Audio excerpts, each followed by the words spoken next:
Welcome to some very famous people you've never really heard of. Bite-sized biographies of the famous, the infamous, and the quirky in less than an hour. My name is Philip D. Gibbons, and there is more information about me, this podcast, and a bibliography at bitesizedbiographies.com. There are also photographs of many of the individuals and items mentioned in this podcast. At the conclusion of Part 2 of this presentation, there will be additional suggestions concerning further information about today's subject, Edward Snowden, American hero, or malignant traitor. If you have enjoyed this presentation, please like us at our Facebook page, Some Very Famous People, and follow us on Twitter at Philip D. Gibbons. Subscribe to my YouTube page at Noblesse Oblige. And please note that all bite-sized biographies are now available on Spotify. And please tell a friend about my podcast.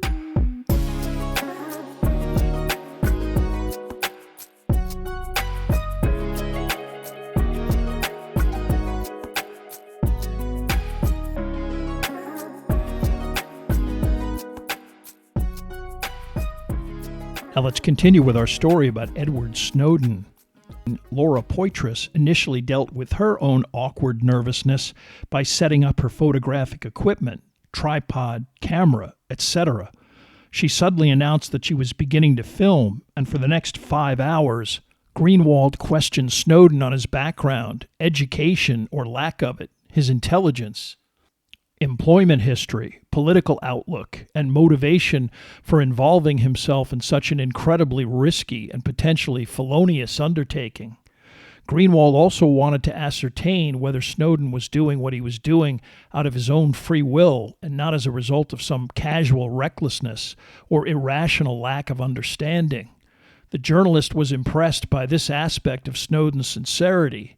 The whistleblower, after explaining in great detail what he felt was the deep dishonesty and illegality pervading America's intelligence agencies, he resolved that, quote, "If you are not acting on your beliefs, then they probably aren't real, and I don't want to be a person who remains afraid to act in defense of my principles."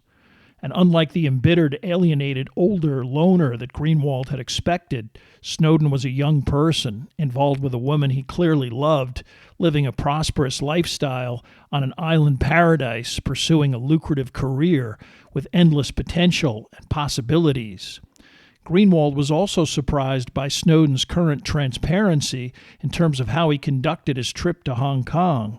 He traveled openly, paying with his own credit card, specifically because he did not want to be accused of being in the service of a foreign country or security service. He was acting on his own and strictly by himself.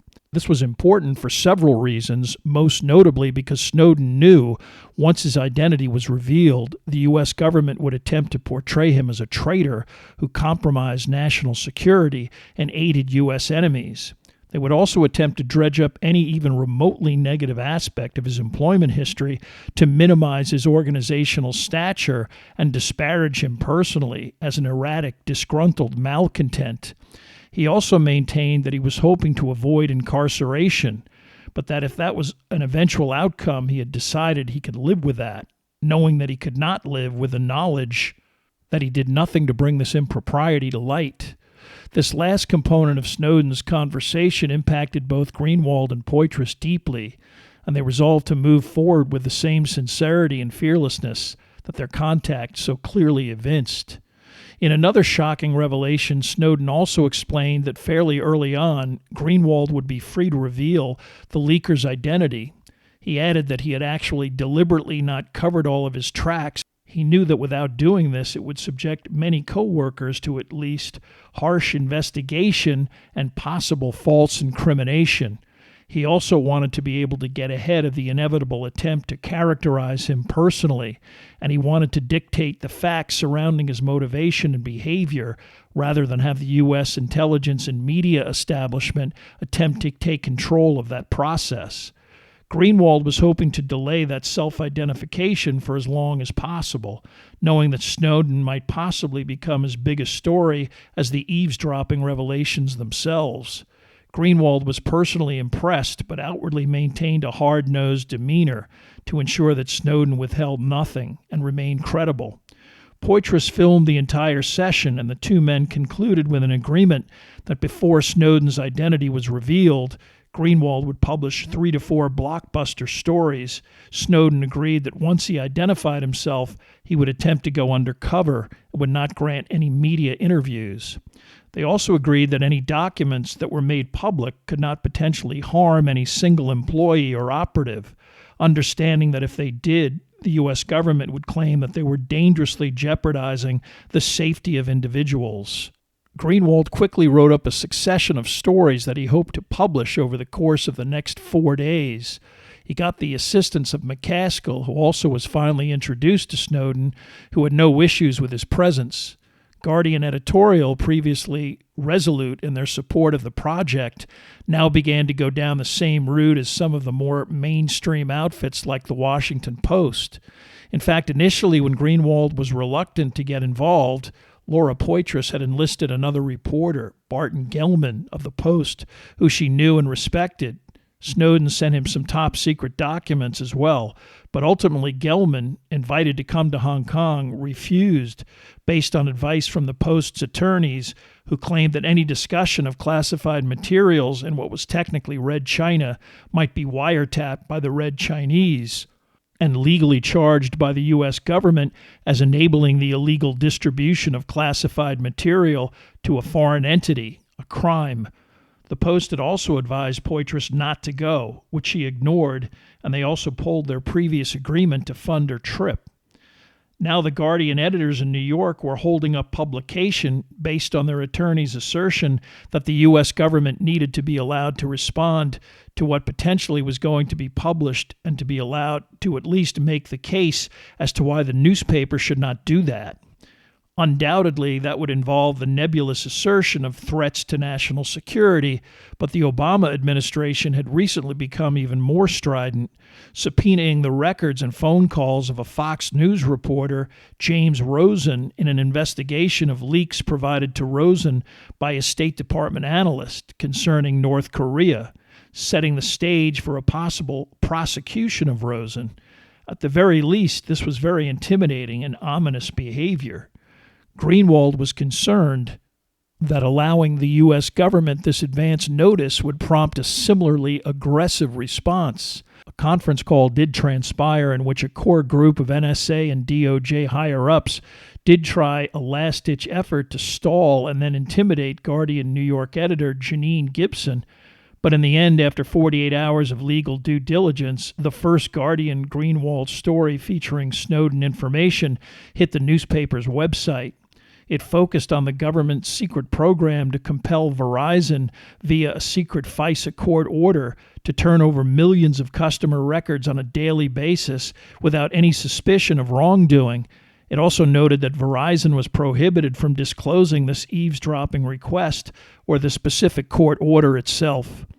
Snowden's fears that his immense personal sacrifice would be in vain, and Greenwald's skepticism about corporate media's frequent reluctance to alienate the Washington elite were both completely unfounded.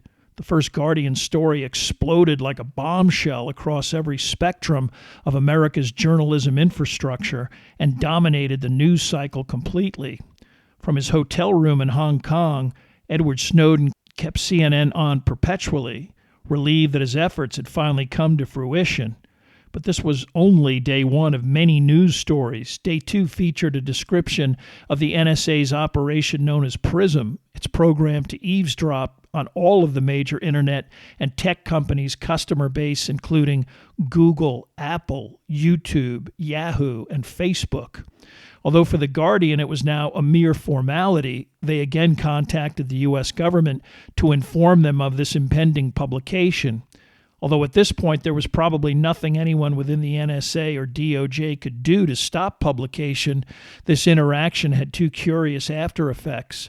The first was that only hours before The Guardian released its story, Barton Gellman and the Washington Post released their own PRISM story, rushing it up by days when Gellman had previously told Greenwald and Snowden that he would not publish until the upcoming Sunday. It It was clear that some government official on the conference call with Guardian editors on the U.S. government side had leaked to Gelman that the Guardian was about to publish the PRISM story. Not wanting to be scooped again, the Post got it out first. And if they couldn't stop the story, at least the feds could deny the Guardian another scoop.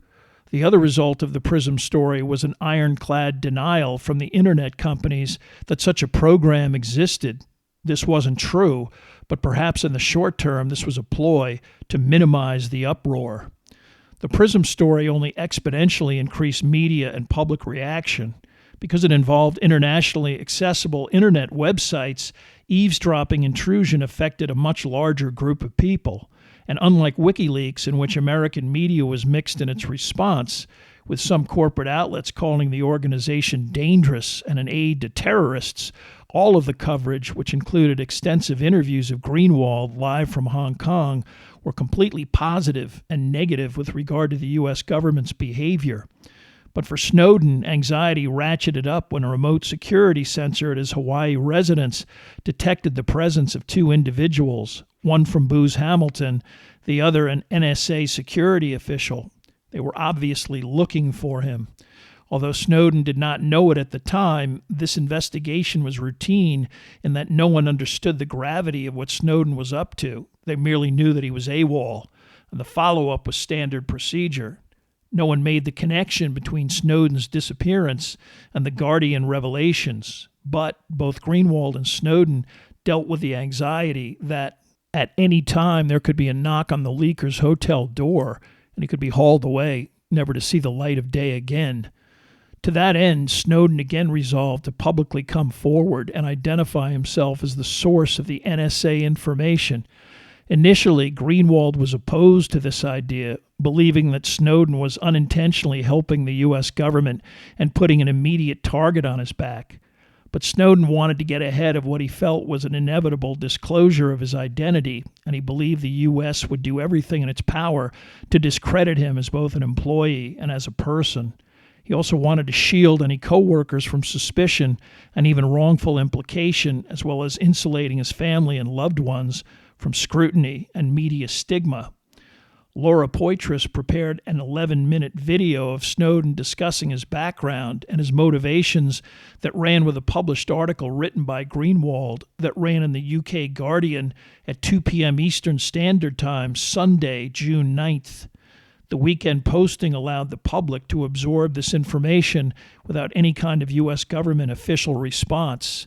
Before the article even appeared, it was decided to at least minimize the chance that Snowden would be detained by even local authorities. The whistleblower would be conveyed by two prominent local human rights attorneys to a safe house location.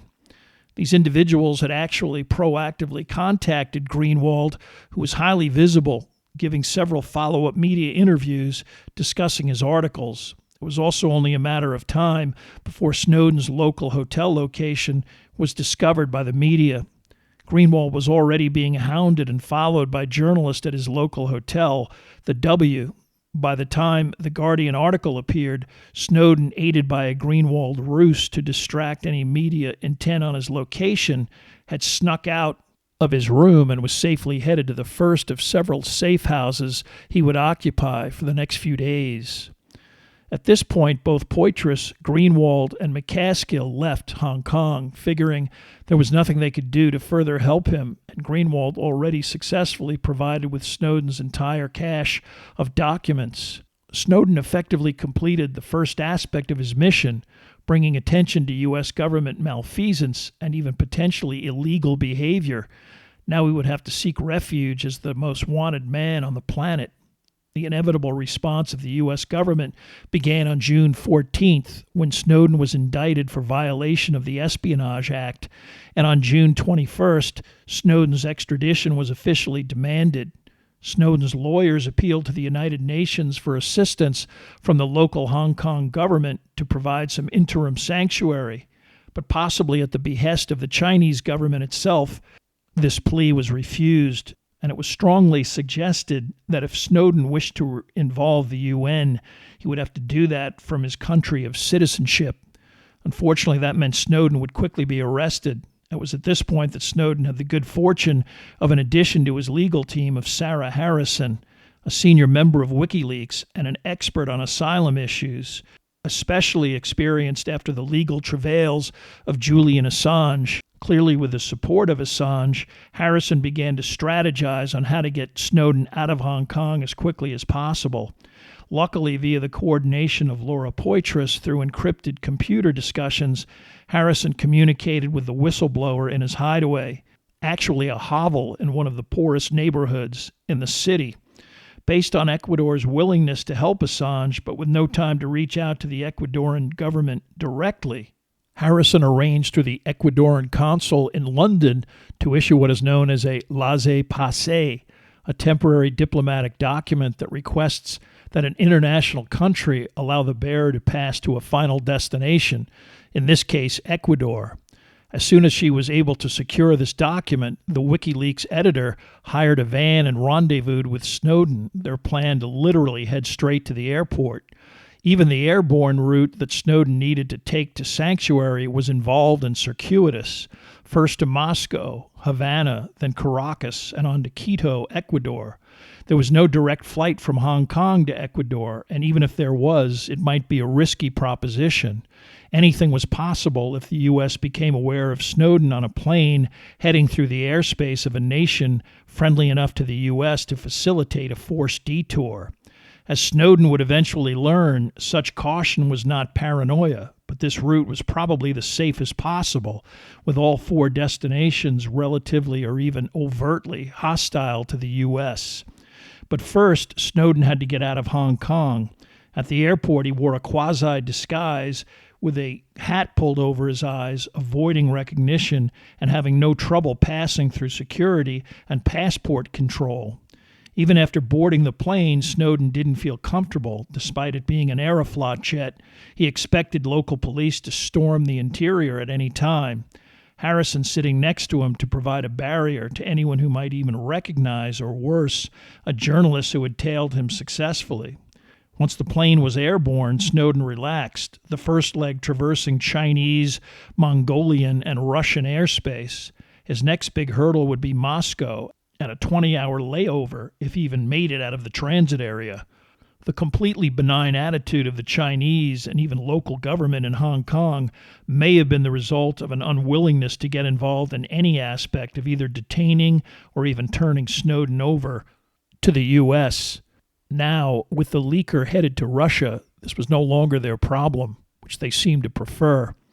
Snowden and Harrison arrived at Moscow's Sheremetyevo airport on June 23rd, when the American was stopped at passport control and told there was a problem with his documents. Harrison insisted on accompanying him to the conference room and meeting which awaited. There, several members of the Russian equivalent of the FBI were seated around a table, with one obviously senior official taking the lead. He began by pleasantly explaining to Snowden that the Russian government bore him no ill will, and in fact would love to have an individual with such specialized skill and talents working with them.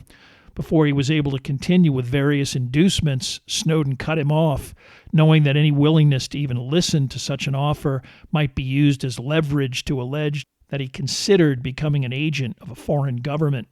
He explained respectfully but forcefully that he had no interest in working with any intelligence services, and in fact his computers, which were in a knapsack right next to him, had been wiped clean of any sensitive information.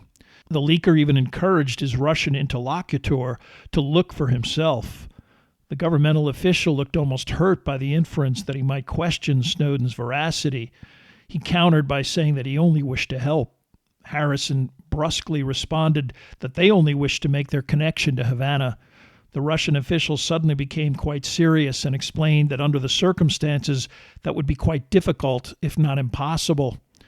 You see, your government minister, Mr. John Kerry, has canceled your passport and instructed all airlines to not allow any access to flights. Momentarily taken aback, Harrison then grabbed her laptop and ascertained very quickly that this was not some sly Russian trick, but was in fact headlines on every website in the West. Snowden again refused a direct request to help with his situation if he was willing to impart sensitive information. Snowden and Harrison were then consigned to the airport's transit area. Snowden's laissez-passer ignored. During this time period, numerous countries were contacted in an effort to locate anyone willing to grant Snowden asylum. Not only was this effort unsuccessful, even governments like Ecuador and other South American regimes, formerly sympathetic to the idea, balked, warned off by the U.S. Surprisingly, on a personal basis, subsequent Russian treatment was quite beneficent up to a certain point. A room was located with at least modest accommodations, and despite the Spartan environment, the two made it work. The U.S. immediately demanded Snowden's extradition, but because no formal extradition treaty between the two countries existed, and such an agreement had been rejected by the U.S., this was deemed impossible by the Russians. Additionally, Snowden had not committed any crime under Russian law, so his removal to the U.S. would have been, from a Russian perspective, extraordinary. While Snowden languished in airport limbo, another incident greatly influenced the ultimate disposition of the whistleblower's fate. On July 2, 2013, the president of Bolivia, Evo Morales, after attending an international conference on energy exports in Moscow, boarded his presidential jet en route to La Paz. But upon approaching Western Europe, the pilots were informed that the countries of France, Spain, and Italy were refusing to grant the aircraft access to these countries' airspace. The plane was, for refueling reasons, forced to land in Vienna, Austria, and while accounts differ, it is believed that all occupants were forced to display their passports. Whether it was Morales' own remarks a few days earlier in which he indicated he would be willing to convey Snowden back to Bolivia, or U.S. intelligence discerning from WikiLeaks that such an operation was imminent, Snowden was not on the plane. Publicly, the incident caused the Obama administration a great deal of embarrassment and enraged many governments in South America to the point where at least 3 such countries, Nicaragua, Venezuela, and again Bolivia, all officially offered Snowden asylum. However, some observers believe that the U.S. government was actually trying to intimidate any country that might attempt to remove Snowden, and it was presumed that the U.S. would once again forcefully detain Snowden in a similar manner if he left Russia in another country's government jet. Snowden also came to believe that Russia might be a better long-term alternative, as the political stability of any South American country was never guaranteed, and with a change of governments, a new regime might be quite willing to hand Snowden over to the United States. However, this incident did influence international perspectives about Snowden's fate, Vladimir Putin himself getting involved in public comment about the case, with the U.S. now perceived as somewhat of a bully and the reverberations of the extent of NSA eavesdropping, in which it was becoming clearer every day that the spying was extensive and indiscriminate. The likelihood that Snowden would then be offered up to permanent imprisonment in the U.S. became unlikely. After Snowden struck out in his asylum requests externally, it was hinted that if he applied for at least temporary asylum in Russia, it would be granted. Clearly, the Russians decided that if he was not going to be sent to the U.S., then he should be allowed out of the airport.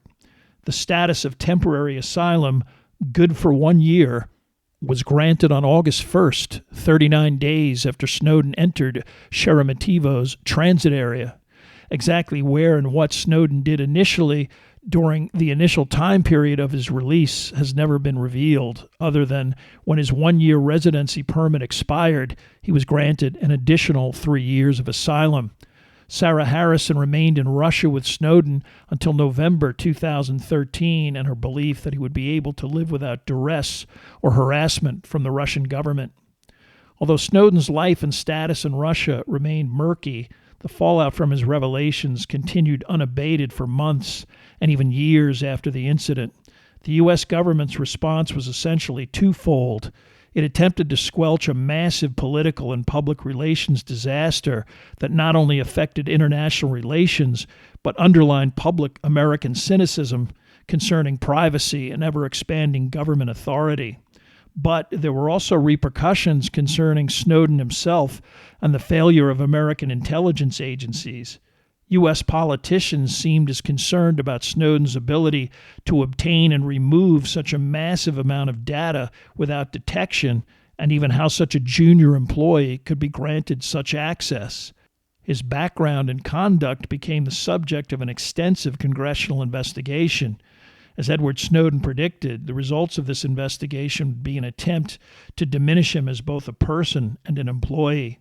It called him a serial exaggerator and fabricator, detailed and denigrated his academic record, described his first position as that of a security guard, despite this job requiring a top-secret clearance, a clearance the government granted. It also diminished his role at the CIA, calling his job there entry-level, and detailed specifically his immediate difficulties with both supervisors and management chain of command, even during his training period. His repeated counseling during overseas deployment concerning his behavior in just a 6-month period, and his unauthorized return to Washington that led to his transition out of the CIA. But this report also detailed failures on the part of both the CIA and NSA to adhere to their own basic safeguards with an employee who had at best an unusual academic background and a checkered work history. Several routine background investigations or polygraphs that were administered during Snowden's employment were either incomplete or flawed. One such background check merely contacting Snowden's mother and girlfriend. And any attempt to denigrate and minimize Snowden and label him as a malcontent and renegade only added a fundamentally alarming but unstated revelation, namely, how could such a dysfunctional individual not only gain access to a vast amount of sensitive information, but also do this while completely undetected after the fact? The lack of security and procedures within the intelligence agencies themselves were underlined by Snowden's ability to leave the country, buy a plane ticket in his own name, and travel halfway around the world without any U.S. law enforcement awareness, even after the first Guardian stories were written. It was not until after Snowden came forward publicly that any person or agency of the U.S. government had any idea who or where he was. Additional revelations and official U.S. government comments on the subject only made the situation even more embarrassing. A typical example came from Barack Obama himself, who commented on the Charlie Rose program on June 18th, only days into the Snowden uproar. What I can say unequivocally is that if you are a U.S. person, the NSA cannot listen to your phone calls by law and by rule unless they go to a court and obtain a warrant and seek probable cause the same way it's always been. Left unstated was that the bulk collection of communications involving non-Americans was ongoing and also involved collection of any American citizen's interaction with a foreign national. Such a statement could and did have ramifications for U.S. communications concerns doing business internationally, and especially internet concerns like Google and Facebook. Obama also left out that the process of obtaining a FISA warrant to eavesdrop on American citizens was essentially a rubber stamping process in which law enforcement had only had such applications rejected in a minute number of cases. Obama, like many U.S. government officials, played the anti-terrorism card in, of all places, Berlin, when only weeks after Snowden's revelations he stated, "We know of at least 50 threats that have been averted because of this information, not just to the United States, but in some cases threats here in Germany, so lives have been saved." General Keith Alexander, the head of the NSA, chimed in as well. The information gathered from these programs provided the U.S. government with critical leads to help prevent over 50 potential terrorist events in more than 20 countries around the world. Within months, these claims would be completely debunked by various official and unofficial entities, and also became additionally irrelevant with the revelation that even the personal cell phone of German Chancellor Angela Merkel was subjected to specific wiretapping, as well as the eventual headline that numerous other heads of state received the same surveillance. Foreign business conglomerates like Brazilian oil company Petrobras were also subjected to systematic eavesdropping, a development that raised even more ethical issues concerning how such data could be employed commercially by U.S. competitors, or whether or not this information was disseminated within the U.S. business community. Glenn Greenwald summarized a response to the anti-terrorist justifications from the U.S. government when he stated on CNN shortly after the Merkel report, What we revealed is that the spying system is devoted not to terrorists, but is directed to innocent people around the world. None of this has anything to do with terrorism. Is Angela Merkel a terrorist? As a result of the Snowden incident, Congress in 2015 passed the USA Freedom Act, which specifically placed restrictions on NSA mass surveillance. Did this stop the type of intrusion that was widespread in the decade immediately following 9/11? Somewhat, but probably not entirely. And when dealing with any of the agencies like the CIA, NSA, or even FBI, such revelatory information is deemed classified with little accountability or transparency, especially to the public. Even a government intelligence or law enforcement agency's request for a FISA warrant is conducted in front of a FISA court with only government officials present in total secrecy. Is illegal surveillance of both Americans and international citizens still conducted routinely? Based on previous actions, one would have to conclude that the answer is unequivocally yes.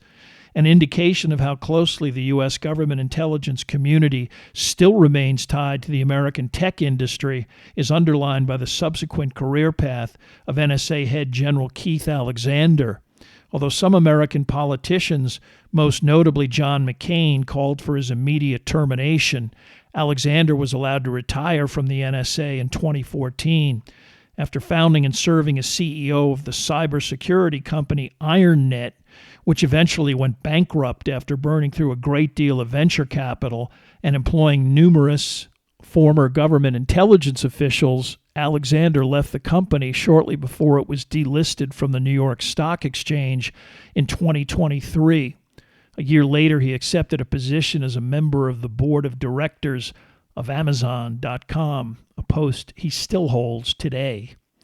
As of 2025, Edward Snowden remains in Russia, despite some talk of clemency during the waning days of the first Trump administration.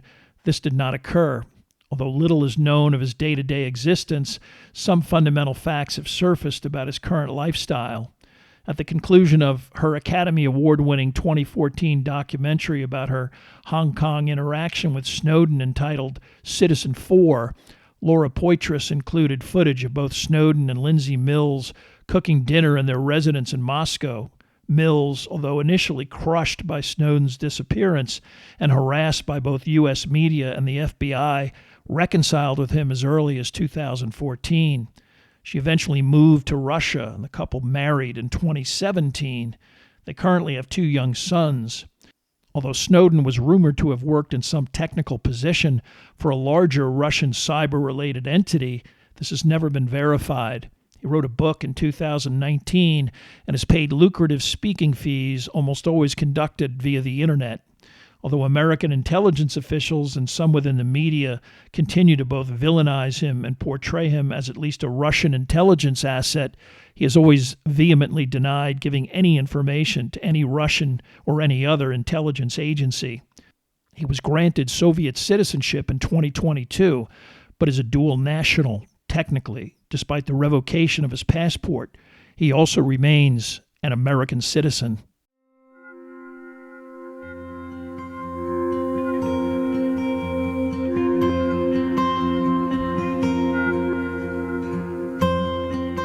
Thank you for listening to part 2 of this podcast about Edward Snowden. Information for this podcast came from the books Permanent Record by Edward Snowden, The Snowden Files by Luke Harding, and Nowhere to Hide by Glenn Greenwald. There are also additional photographs, bibliographical, and musical information at bitesizebiographies.com. Thank you for listening, and please tell a friend about Bite-Sized Biographies.